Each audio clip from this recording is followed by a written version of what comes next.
Bonjour tout le monde. Sorry for being late. I just wanted to get this meeting off in a good way and ask Elder McGregor to open things up for us. Thank you.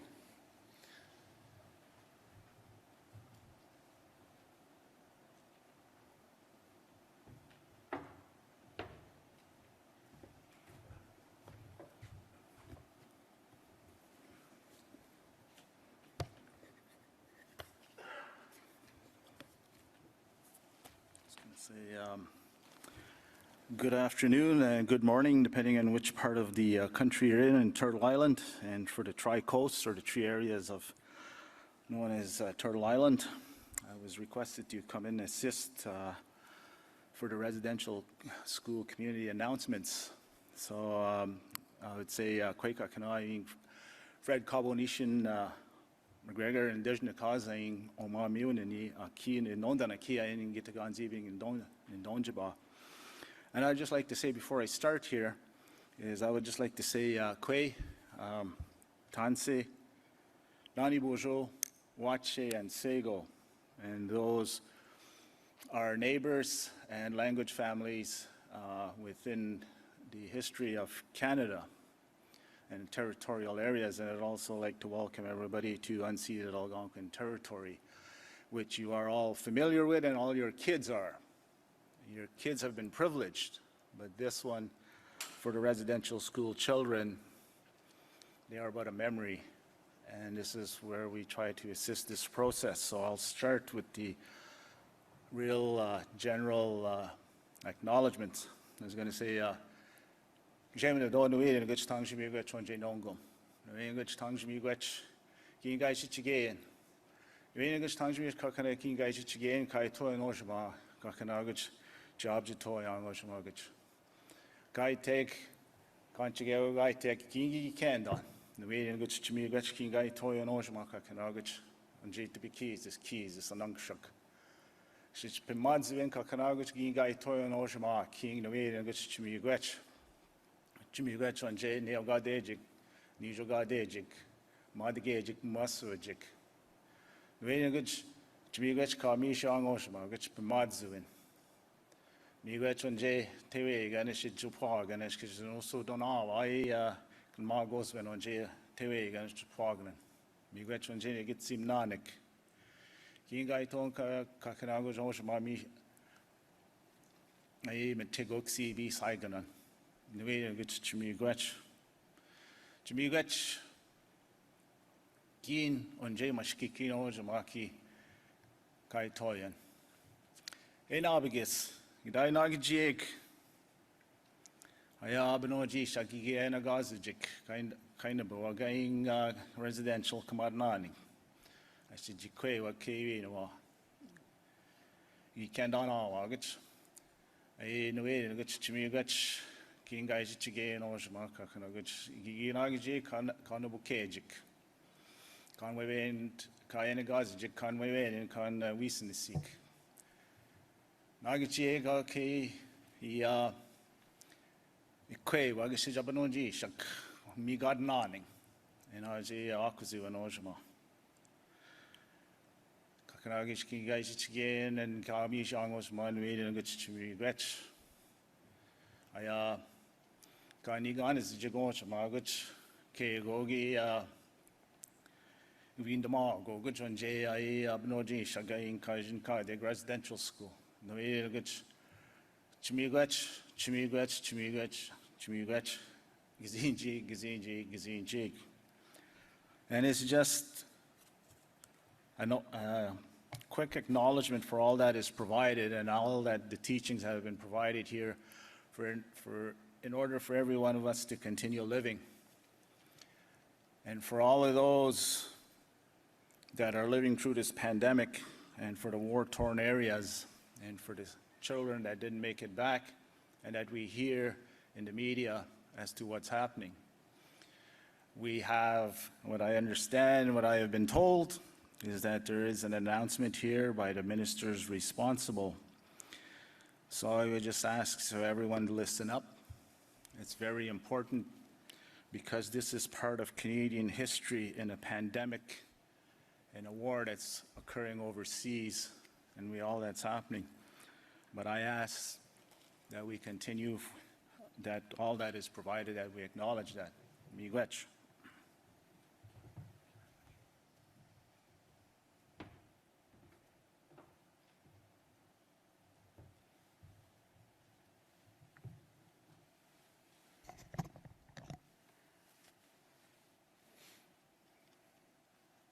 Kwekwe ulukut, tanse, hello, bonjour. I want to first thank Elder McGregor for starting us off in a good way, highlighting that we are gathered here today on the traditional unceded territory of the Algonquin and Anishinaabe people. J'aimerais vous remercier d'être ici. Aujourd'hui, ça a plutôt la nature d'une mise à jour quant au soutien de notre gouvernement aux communautés qui tentent de faire face aux séquelles des pensionnats et travailler vers la guérison et la fermeture. Ce travail relève forcément de plusieurs ministères fédéraux. Je suis heureux d'être accompagné, notamment aujourd'hui, de ma collègue, l'honorable Patty Hajdu, ministre des Services aux Autochtones, et le ministre David Lametti, ministre de la Justice et procureur général du Canada. Il y a presque un an, Kamloops Tessahwapim annonçait que les disparus avaient été retrouvés sur les lieux de l'ancien pensionnat de Kamloops. For Indigenous people across the country, it was no surprise, indeed a confirmation, that this is a reality that they've always lived with for many generations. Since the first announcement, many other communities have come forward with possible findings of missing children. The numbers to date, a number of which are presented here on screen, are well beyond what the Truth and Reconciliation Commission associated with each of these institutions. En tant que pays, nous avons collectivement rejoint les peuples autochtones en deuil. En tant que pays, nous avons juré de faire mieux. Le Canada a une obligation donc morale envers les survivants de rechercher la vérité et de les soutenir, de les appuyer dans leur cheminement vers la guérison. The reports of the Truth and Reconciliation Commission, and before that, the Royal Commission on Aboriginal Peoples, brought the experiences of survivors and children who never returned home to national attention. Since then, implementing the calls to action has been a vital part of Canada's work to advance reconciliation. And while our government has taken steps on the path to reconciliation, it's been too slow. And while the report in the United States, released last week by the United States Department of the Interior, reminds us all that this issue is far greater than the devastation that occurred in Canada, it's another reminder that we have to accelerate the pace here in Canada.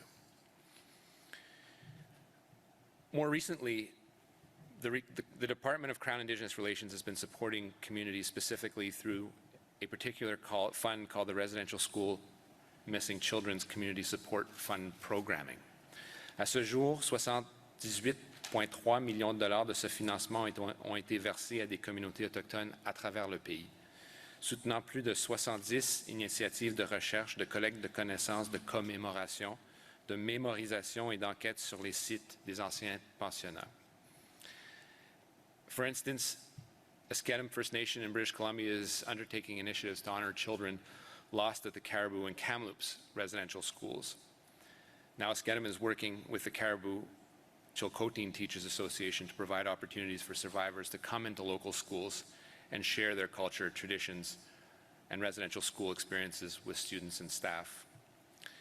De l'autre côté du pays, la Première Nation Shubenacadie en Nouvelle-Écosse a lancé un projet de soutien aux pensionnats de Shubenacadie qui prévoit des recherches locales et la collecte de connaissances auprès des aînés, ainsi que des enquêtes sur les lieux entourant l'ancien pensionnat. La communauté, entre autres, installera également une plaque en l'honneur des enfants disparus. The Survivors Secretariat at Six Nations of the Grand River in Ontario is undertaking work at the former Mohawk Institute Residential School. They're coordinating with survivors and 18 different communities to search more than 430 acres of land to locate, document, map, maintain, commemorate unmarked burials. This was one of the largest institutions, and their work is far-reaching. Consistent with calls to action 72 through 76, it's clear that communities know what they need to do to move forward, to best respond to their individual needs, and Canada needs to be there to listen. We'll make sure that the work ahead addresses the needs and wishes of survivors, families, and communities, and makes a tangible impact. Les nouveaux investissements prévus prévus dans le budget fédéral cette année nous aideront à surmonter les conséquences honteuses des pensionnats et du colonialisme et aller de l'avant en partenariat avec les peuples autochtones. In budget 2022, the government allocated an additional $122 million specifically to support the Residential School Missing Children's Fund, so that more communities can begin initiatives at their pace in locating and commemorating burial sites. This brings the government's total investment across departments to well over $500 million for implementing those particular calls to action. And to ensure communities have a trusted source of advice on locating burial sites, work is now underway to establish a national advisory board on residential schools missing children and unmarked burials with knowledge keepers and experts. This committee will provide expertise to communities and groups who are working through this very, very painful process of locating and documenting burial sites at the former residential schools. Alors que les communautés commencent à se rétablir, il est important, même crucial, de s'assurer que les séquelles des pensionnats ne seront jamais oubliées.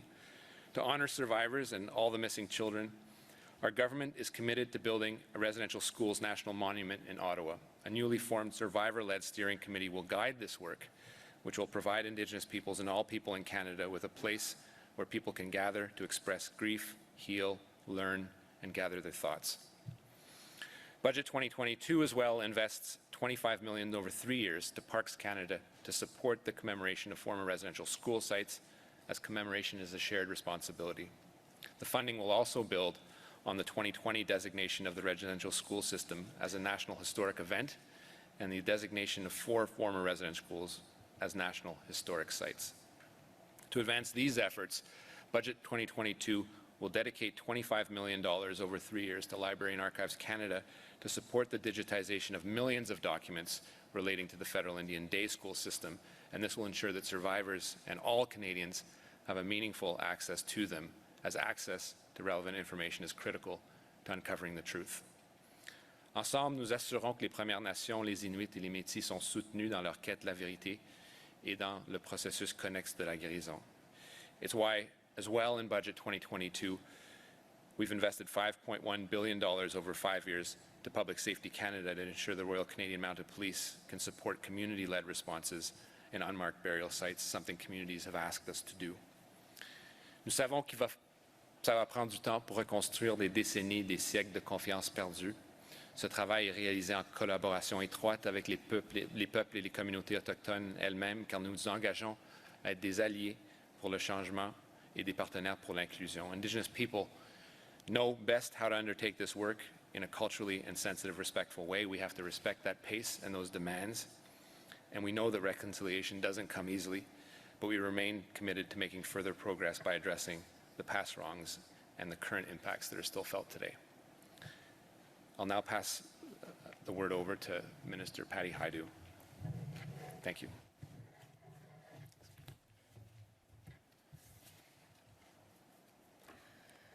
Well, thanks very much, Mark, and thank you so much, Elder McGregor, for opening today's event and for reminding us that even with the many global crises that our world faces, the impact of colonization is an ongoing crisis for Indigenous peoples.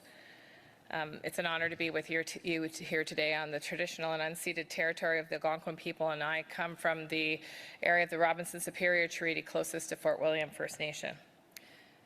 Since the first identification of unmarked burials by Tecumlip's Tsawwapmuk nearly 1 year ago, First Nations, Inuit and Métis survivors' families and communities have shown incredible strength as wounds and grief and loss were reignited. This confirmation of unmarked burials and all the others since has been yet another painful and traumatic reminder of the legacy of colonization and the effect of residential schools on families and communities. I thank the many people over the years who have shared their most incredibly personal and moving stories with me. And although these personal and family devastations are hard to heal, we must all listen. And together, we all must do everything we can to support survivors, families, and communities as they respond to and work through the intergenerational trauma and the ongoing impact that residential schools has left. Our government is an active partner in supporting community, family, and personal healing. Indigenous Services Canada is working with communities to manage former residential school buildings and to ensure mental health and wellness supports are available to all those who need them. Although the last residential school closed in 1997, many of the buildings still stand, and they serve as a permanent reminder of the pain and trauma that so many survivors experienced in those institutions. Some communities would like to see them gone, and on the sites where they once stood, restored. Other communities continue to use the buildings and would like to help renew and renovate them. To address the colonial legacy of these buildings, Canada has committed more than $100 million to support community plans for building demolition, land remediation, and construction or renovations, so that communities can lead the development of new spaces for healing, commemoration, and sharing culture. As of this spring, Indigenous Services Canada has begun consultations with all First Nations who had a former residential school on reserve to determine the wishes of that community. In Lac Seul, we're supporting enhanced delivery of mental health services so that people can access the help they need as they heal. In Northern Ontario, we've invested in culture-based learning for Indigenous and intergenerational survivors with a focus on reclamation and reconciliation conducted by elders. These are just a couple examples of the work that's happening across the country. The schools are a physical reminder of deep mental, emotional, physical, and spiritual scars that survivors, their families, and all those affected carry and have often passed on to the descendants through intergenerational trauma. Indigenous youth continue to carry the traumas of past generations caused by Canada's institutions. These health supports are vital to ensure these resilient youth have access to the necessary cultural supports and spaces. They are the next generation, and they are leading the path forward, and we must ensure all Indigenous peoples and communities can thrive and prosper in this country. To support mental health and overall well-being, through Budget 2021, the government renewed funding of $107.3 million per year for 3 years for trauma-informed, culturally appropriate, and Indigenous-led mental wellness services. Responding to the location of unmarked burials, a further investment of an additional $107.3 million was announced in August 2021 for expanded access of trauma-informed health supports for people and communities most impacted by the legacy of Indian residential schools. This funding was provided directly to Indigenous communities and organizations to bolster the existing network of trauma-informed health and cultural supports across the country, including in urban areas. Building on this, Budget 2022 provides a new 2-year investment of $227.6 million to support Indigenous mental wellness services. Part of this recent funding goes towards maintaining the National Indian Residential School Crisis Line, which gives survivors and their families access to immediate support and crisis intervention services 24 hours a day. Indigenous peoples can also access the Hope for Wellness helpline, which provides immediate toll-free telephone and online support and crisis intervention 24 hours a day, 7 days a week. You can chat with a counselor by phone at 1-855-242-3310 or through the website at hopeforwellness.ca. As more remains are found and more truth is uncovered, there will be need for more supports and healing that is culturally safe and designed by Indigenous peoples.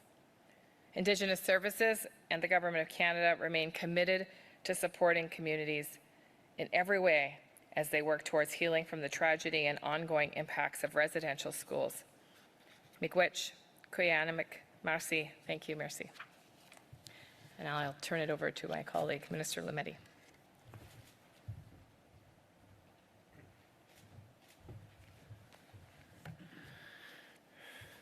Thank you, Patty. Bonjour, hello, kwekwe, ulokut, tansi, sego, wacha. J'aimerais commencer par reconnaître que, comme nous tous, nous sommes rassemblés aujourd'hui sur les territoires traditionnels de la nation Algonquin-Anishinaabe. Pleased to be able to join my colleagues, Ministers Hajdu and Miller today, and I want to thank Fred McGregor for getting us started in a good way. Last month, I visited the site of the former St. Joseph's Mission Residential School in Williams Lake. It was incredibly powerful to stand on this land, to see the buildings where tragic, barbaric events took place. I felt the enormous weight of our colonial past, along with the responsibility, the heavy responsibility to keep moving forward, to keep working on making things right. The depth of healing that is needed in First Nations, Inuit, and Métis communities, and in Canada more broadly, is overwhelming. To make meaningful progress, we must acknowledge the truth about this country's history. A year has passed since the first news emerged from Tk'emlúps Secwepemc First Nation. We continue to grieve. Since then, many sites have been identified across Canada, and searches continue. En réponse à ces tristes découvertes, je me suis engagé à trouver de nouveaux outils légaux pour composer avec ces enjeux complexes. Nous avons annoncé notre intention de nommer un interlocuteur spécial indépendant qui travaillera avec les gouvernements des Premières Nations, des Inuits et des Métis, ainsi qu'avec les organisations, les communautés et les familles autochtones. Parmi les responsabilités de l'interlocuteur spécial, conseiller le gouvernement sur un nouveau cadeau législatif assurant le traitement respectueux et culturellement approprié des sépultures. Nous ne pouvons pas changer le passé, ni faire disparaître le poids des lourds traumatismes intergénérationnels qui portent les peuples autochtones. Mais nous pouvons agir pour alléger leur fardeau. Over the past year, we have held extensive engagement with communities directly affected, as well as with Indigenous leadership. The work has helped inform the mandate of this role and has helped to identify potential candidates. We are now getting close to an appointment, and there will be news to share very soon. I can assure you that our government is wholly committed to supporting Indigenous communities in the healing process. Budget 2022 committed $10.4 million over 2 years to support the work of the special interlocutor. I look forward to seeing that work begin. We cannot change what happened or undo the intergenerational harms that still haunt survivors and families. But we can be a part of the transformation that helps dismantle the colonial and racist policies, practices, and systems that continue to exist today. I believe that a critical piece in that transformation is the United Nations Declaration on the Rights of Indigenous Peoples Act. Parliament passed it last June. The Act provides a roadmap for implementation of the Declaration at the federal level, and it's a critical step towards recognizing, promoting, protecting, and upholding the human rights of Indigenous peoples in Canada. The Act's value and importance will be evident long after we have exited the political stage. Budget 2022 also proposes a significant investment towards the implementation of the UNDA. It includes $65.8 million over 5 years, starting this fiscal year, and $11 million ongoing. Nous avons également répondu à l'action à l'appel 50 de la Commission Vérité et Réconciliation, appuyer la revitalisation des traditions judiciaires autochtones. Nous reconnaissons le rôle primordial des communautés autochtones pour le développement, l'usage et la compréhension des lois autochtones. Nous concentrons aussi nos efforts pour améliorer l'accès à la justice des peuples autochtones, ce qui passe par la lutte contre la discrimination systémique et la surreprésentation des Autochtones dans le système de justice. We are doing that through law reform and important program investments, such as expanding the application of Hajdu principles in the criminal justice system and increasing the number of Indigenous justice centers and the services they provide. These initiatives challenge us both to act and to acknowledge the truth. Together, we will keep pursuing a better path to justice based on respect, dignity, equity, and trust. Merci, thank you, Magwitch, Nakramik, merci, Niawa, Chinskumatan. Okay, we'll now be taking some questions from the media. So we're going to start with the room first. It's going to be one question, one follow-up. Please line up at the mic and state your name clearly. Thank you.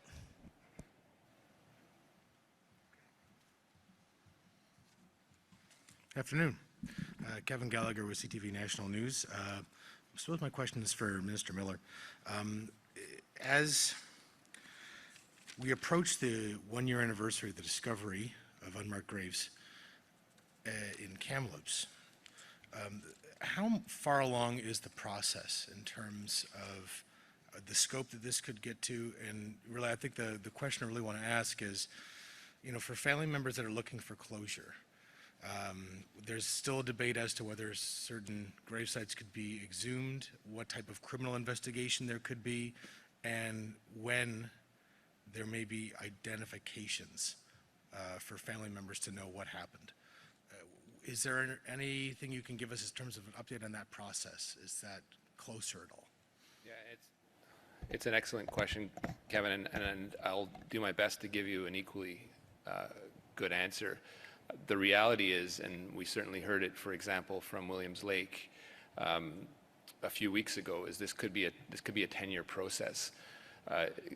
Communities like Kamloops, Williams Lake, a handful of others, have put years, and in fact, fighting against the federal government, putting into place protocols and scratching together money to try and get some answers, because this is about closure and, at the end of the day, accountability and healing. Not trusting the federal government, not getting financial supports have been huge barriers for them, and most importantly, survivors in getting the truth.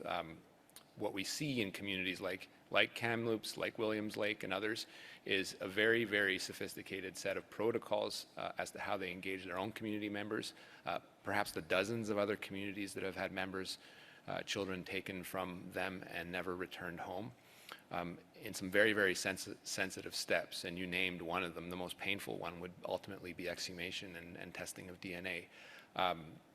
Those are discussions that I would encourage you to have directly with the communities, but if I can speak, and I hesitate for them, a lot of them are at a point of deciding what is that next step, and it takes a lot of consultation within the communities.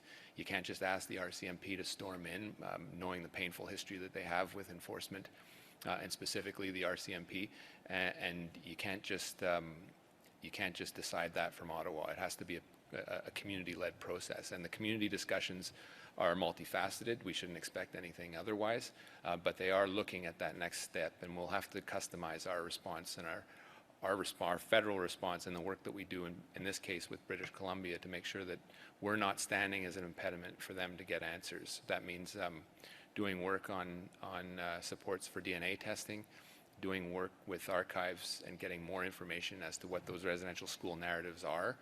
And as the TRC report painfully said, it may be that the full truth will never be understood given the scope and depth of destruction of documents and the passage of time.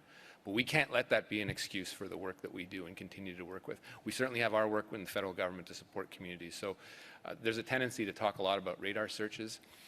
They're important, but they are a very small portion of a process of triangulation and getting to the truths. Survivor interviews and getting survivors, some of whom are speaking out for the first time, to spend days at times with guides to get a level of information where they can actually triangulate sites, and then that next step of exhuming and sometimes even repatriating. But I would say a lot of the communities aren't there yet, but they're getting very, very close to that next step, and we'll be with them. I'll just follow up. When you say that it could be a 10-year process, what does that entail? Is that what you think it will take to uncover many of these truths and painful truths, as you call them? Is that what Canadians and First Nations should prepare for? A 10-year odyssey to get to some of the core of what happened here? Look, I don't want to generalize. I don't think. I think most of us aren't really prepared for what that truth ultimately will reveal as a country. We're really at the tip of the iceberg in terms of discoveries. They are very notable and very painful. But we're talking about an upwards of 140 potential former residential school sites. Now, not all of them operated for 150 years. Some of them operated for a very short period of time. But we've got sites and searches related to 70 investments to a lower number of schools. But this is very much the tip of the iceberg in terms of getting to the bottom of things, and it's something that we'll have to do with communities. That 10-year number is something that Williams Lake told me. It could be longer. I would expect a lot of communities would demand that to be a shorter period of time, but we need this government to be there every step of the way for investments over that period of time. While some communities want answers yesterday, there are others that don't want to be rushed into things, and it's sort of painful to have a conversation, particularly in and around an election, where a community says, well, is that money going to run out with the next government comes in and is not going to support us in the way it's been in the past? And that's what communities have to face with time in and time out with the federal government. We have to acknowledge that and know that if you're not ready, take your time, but if you're ready, we'll be there for you. I have a question for Minister Lametti.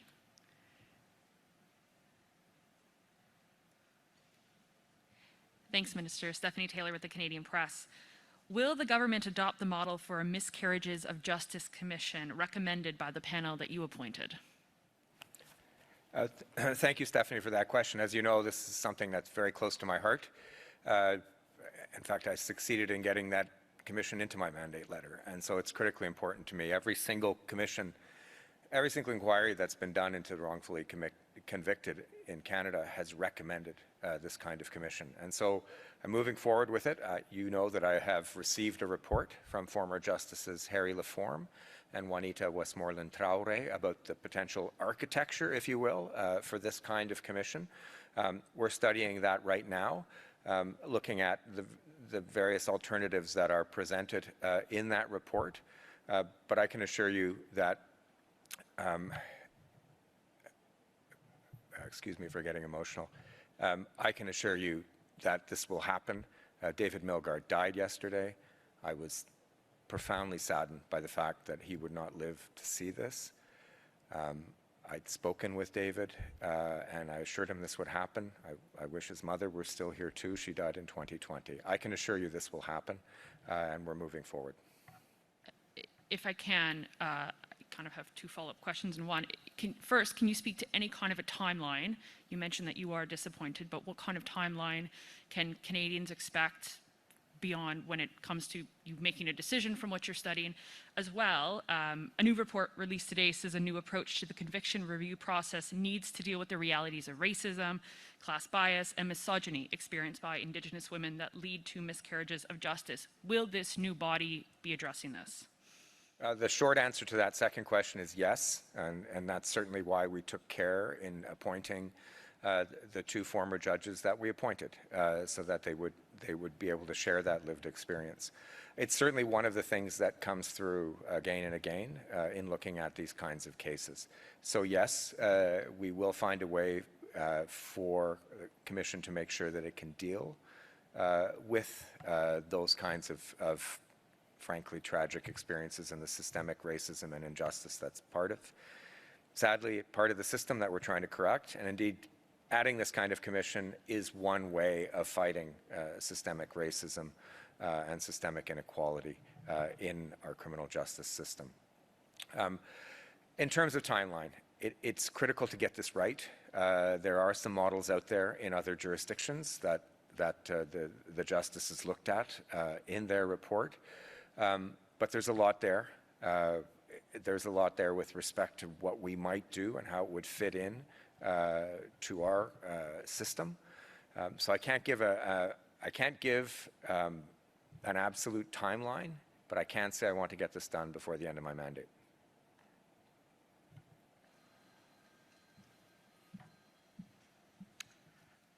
Fraser of APTN National News. This is also for Minister Lametti.